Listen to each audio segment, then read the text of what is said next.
이제 우리는 이제 100세 시대잖아요. 100세 시대. 그러나 사실 이렇게 50, 60이 넘어가면 체력은 떨어지고, 뭔가 좀 움직이기가 힘들고, 어떤 의욕, 어떤 열정, 이런 것도 떨어지는 시기가 옵니다. 그러면서 이제 하던 일을 은퇴하게 되면 시간도 많아지는 시기가 오죠. 그러면 이럴 때 앞으로 100세까지 살아야 되는데, 나머지 40년, 50년을 어떻게 살면 가장 가치 있게 살까? 이런 걸 한번 고민해 보게 됩니다. 뭐라 그러나, 내가 남아있는 동안은, 내보다 나이 많으신 어르신들에게는 뭔가 나도 도움이 되고 싶고, 특히 또 자라나는 아이들에게는 뭔가 이렇게 보람차고 가치 있는 일을 할 수 있는 지혜를 좀 주고 싶고, 뭐 이런 게 제 하나의 그 욕망이죠. 여기 나를 깨우는 책 읽기, 마음을 훔치는 책 읽기, 이 책에도 그런 내용을 언급하고 있습니다. 참 좋은 구절이 있어요. 나이가 들어서도 풍요로운 삶은 책을 읽고 나누는 삶이다. 체력은 떨어지고 시간이 많은 시기에 책만큼 좋은 친구는 없다. 오랜 삶의 경험과 책이 어우러져 아이들에게, 젊은 세대들에게 지혜를 남겨줄 수 있다. 책과 친해지기 위해 노력한다면 행복한 노후를 맞이할 수 있을 것이다. 그런데 뭐 이렇게 아무리 책을 많이 읽는다 그래도 뭐 책이 또 완전히 만병통치약은 아니잖아요. 많은 책을 읽어도 인생이 변화하지 않으면 정말 무슨 소용이 있을까? 그리고 책을 읽으려면 좀 제대로 읽어야 되겠다, 이런 생각을 저는 책을 읽으면서 한 번씩 해봅니다. 우리는 살아가면서 많은 경험을 하지만은 어떤 그 경험이라는 것은 한계가 있다. 그리고 그 한계를 뛰어넘게 해주는 것이 바로 책이다. 그리고 내가 하는 경험은 정말 작은 것이고, 그 경험 속에는 어떻게 보면 또 다른 어떤 편견이 존재하기 때문에 이 편견을 깨려면 반드시 책과 친해져야 한다. 그러니까 자신이 살아온 환경, 이게 경험이 되겠죠. 환경과 삶의 방식에 따라 똑같은 경험도 다르게 해석되기 때문이다.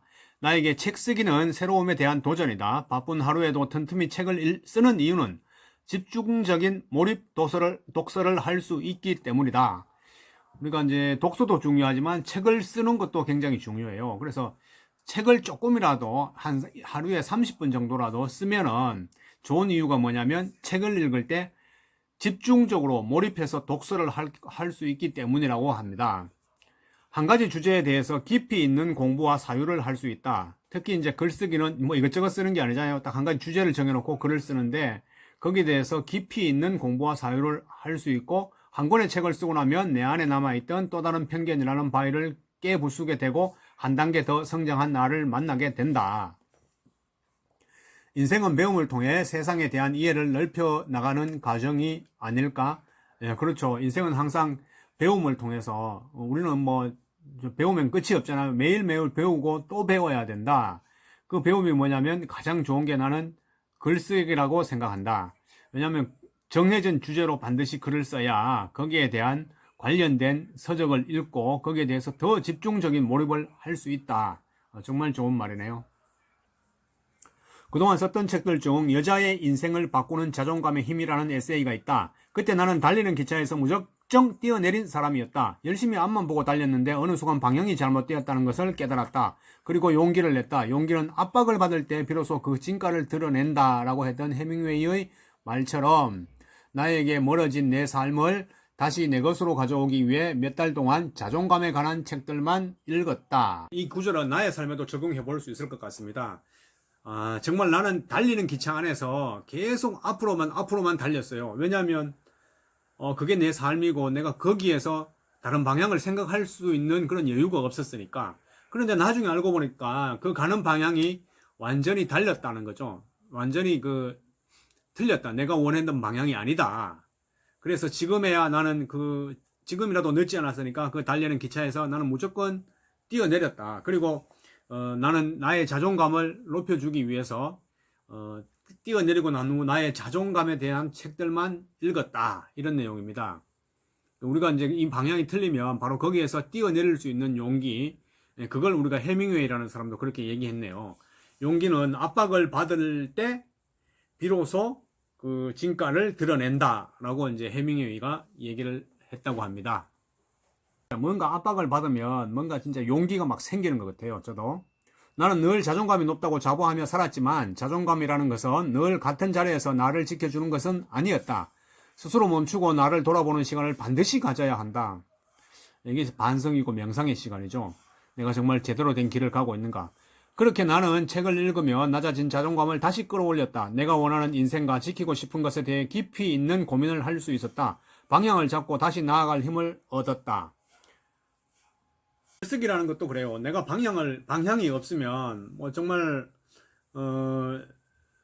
그냥 끄적끄적 거리는 것밖에 안 되죠. 내가 항상 가야 될 방향을 정해놓고 그 길로 올인한다. 그리고 거기에 관련되는 서적을 찾고 찾는 과정이 바로 나는 진정한 공부고 의미 있는 글쓰기가 된다. 이렇게 얘기하고 싶습니다. 그렉 맥커우는 그에 져서 에센셜리즘, 본질에 집중하는 힘에서 다른 사람들이 우리에게 기대하는 삶이 아닌 우리 자신에게 진실한 삶을 살아가기 위해 에센셜리스트가 되어야 한다고 말한다. 에센셜, 그러니까 본질, 필요한 것만 하라는 거죠. 에센셜리스트.